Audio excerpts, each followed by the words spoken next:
राधे राधे बच्चों, कैसे हो सब लोग।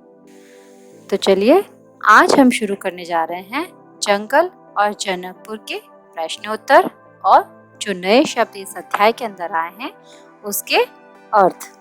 तो चलिए शुरू करते हैं। हमारा पहला प्रश्न है, अयोध्या नगरी सरयू नदी के किनारे किस तट पर थी। मैं फिर से रिपीट करती हूँ, अयोध्या नगरी सरयू नदी के किनारे किस तट पर थी। तो इसका जवाब है अयोध्या नगरी सरयू नदी के किनारे दक्षिणी तट पर थी। लिख लिया बच्चों। तो चलिए आगे बढ़ते हैं हमारे दूसरे नंबर प्रश्न पर। राजकुमार के चेहरे पर थकान का कोई चिन्ह क्यों नहीं था। राजकुमार यानी राम और लक्ष्मण, उनके चेहरे पर थकान का कोई चिन्ह क्यों नहीं था। तो इसका उत्तर है, दोनों राजकुमार राम और लक्ष्मण अपनी यात्रा को लेकर बहुत ही उत्साहित थे, बहुत ही एक्साइटेड थे, इसीलिए उनके चेहरे पर थकान का कोई चिन्ह नहीं था। लिख लिया बच्चों। आगे बढ़ते हैं हम। महर्षि विश्वामित्र ने राम और लक्ष्मण को कौन कौन सी विद्याएं सिखाई और उनकी क्या क्या विशेषता थी। महर्षि विश्वामित्र ने राम और लक्ष्मण को बला अति बला नाम की विद्याएं सिखाई। उनकी यह विशेषता थी कि कोई भी उन पर प्रहार नहीं कर सकेगा। प्रहार का मतलब होता है आक्रमण। तो कोई भी उन पर प्रहार नहीं कर सकेगा, उस समय पर भी नहीं जब वे सो रहे होंगे। ठीक है बच्चों, चलिए आगे बढ़ते हैं।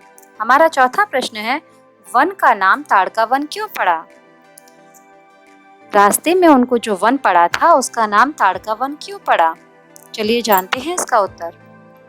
तो इसका उत्तर है, उस वन में एक ताड़का नाम की राक्षसी रहती थी और उसका डर इतना था कि उस सुंदर वन का नाम उसके नाम पर ही पड़ गया, यानी कि ताड़का वन। आगे बढ़ते हैं। आगे का प्रश्न है, ताड़का का वध किसने और कैसे किया। मैं फिर से रिपीट करती हूँ, ताड़का का वध किसने और कैसे किया। चलिए लिखते हैं इसका उत्तर। ताड़का का वध राम ने किया। और कैसे किया। महर्षि विश्वामित्र की आज्ञा से राम ने धनुष पर प्रत्यंचा चढ़ाकर बाण चलाया तो ताड़का बहुत ही क्रोधित हो गई और राम की तरफ दौड़ी। फिर राम ने एक और बाण चलाया और वो ताड़का के हृदय पर चलाया और उसके लगते ही ताड़का के प्राण निकल गए। इसी तरह राम ने ताड़का का वध किया। तो बच्चों ये था हमारा पांचवा प्रश्न। अब छठा प्रश्न लिखिए, अनुष्ठान के समय किन दो राक्षसों ने बाधा डाली थी। जब अनुष्ठान हो रहा था तो किन दो राक्षसों ने उसमें विघ्न डाला था। तो इसका उत्तर है, अनुष्ठान के अंतिम दिन में मारीच और सुबाहु नाम के राक्षसों ने बाधा डाली थी। आगे बढ़ते हैं। शिव धनुष कैसा था। शिव धनुष कैसा था। तो बच्चों ये तो आपको पता ही था, शिव धनुष बहुत ही विशाल था। और इसको आगे और उत्तर को बढ़ाने के लिए ये लिख सकते हैं कि शिव धनुष को वो इतना विशाल था कि वो लोहे की पीठी पर रखा हुआ था जिसके 8 पहिए थे और बहुत ही मुश्किल से अनुचर लोग उसको खिसका पा रहे थे। तो चलिए अपने प्रश्न नंबर 8 की ओर बढ़ते हैं। सीता के पिता का नाम क्या था और वे कहाँ के राजा थे। इसका उत्तर है, सीता के पिता का नाम राजा जनक था और उनको विदेहराज भी बोला जाता था और वे मिथिला के राजा थे। प्रश्न नंबर 9 है, राजा जनक ने क्या प्रतिज्ञा की थी। राजा जनक ने क्या प्रतिज्ञा की थी, क्या प्रण कर रखा था उन्होंने। तो इसका उत्तर है, राजा जनक ने प्रतिज्ञा की थी कि जो भी व्यक्ति इस विशाल शिव धनुष को उठाकर उस पर प्रत्यंचा चढ़ाएगा उसी के साथ सीता का विवाह होगा। तो बच्चों आशा करती हूँ आपने प्रश्न उत्तर लिख लिए होंगे। तो चलिए आगे बढ़ते हैं। इस अध्याय में बहुत सारे नए शब्द आए हैं जिनके अर्थ को मैं आपको दिखा दे रही हूँ जिससे आपको अध्याय समझने में आसानी हो सके। तो चलिए लिखते हैं। सबसे पहले शब्दार्थ है चिन्ह। चिन्ह का मतलब होता है निशान। दूसरा है वध। वध का मतलब होता है किसी को जान से मारना। तीसरा है दृष्टि। दृष्टि का मतलब नजर। चौथा है संगम। संगम वो स्थान होता है जहां पर नदियां आपस में मिलती हैं। पांचवा है आक्रमण। आक्रमण का मतलब होता है वार या हमला। छठा है सौंदर्य। सौंदर्य का मतलब होता है सुंदरता। फिर उसके बाद है उपस्थिति। उपस्थिति का मतलब होता है हाजिरी, अटेंडेंस।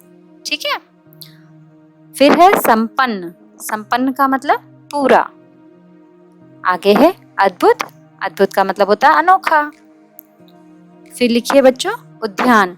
उद्यान का मतलब होता है बगीचा। लिख लिया। उद्यान का मतलब होता है बगीचा। उसके बाद है हतप्रभ। हतप्रभ का मतलब होता है आश्चर्यचकित। सभी किसी अच्छी चीज को या किसी को देखकर आश्चर्यचकित हो जाते हैं, उसे बोलते हैं हतप्रभ। फिर लिखिए बच्चों आनन फानन। आनन फानन का मतलब होता है जल्दी जल्दी या जल्दबाजी। फिर आगे है ध्वनिया।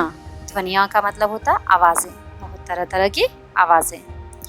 फिर उसके बाद है चरवाहे। चरवाहे का मतलब होता है जो व्यक्ति गाय भैंस को चराता है, उसको गाय भैंस को चराने वाले को चरवाहा बोलते हैं। फिर उसके बाद है अगवानी। अगवानी का मतलब होता है स्वागत करना, सत्कार करना, वेलकम करना, इसको बोलते हैं अगवानी। फिर उसके बाद है चौकस। चौकस का मतलब होता है सतर्क या सावधान। तो बच्चों ये कुछ शब्दों के अर्थ थे जो मैंने आपको मेंशन करा दिए हैं, लिखवा दिए हैं। और अब आगे के अध्याय में हम पढ़ेंगे 2 वरदान। आगे की कथा क्या मोड़ लाती है, क्या है वो 2 वरदान, वो सब हम आगे की वीडियो में जानेंगे। So keep watching my videos, like, share and subscribe my channel. Thank you.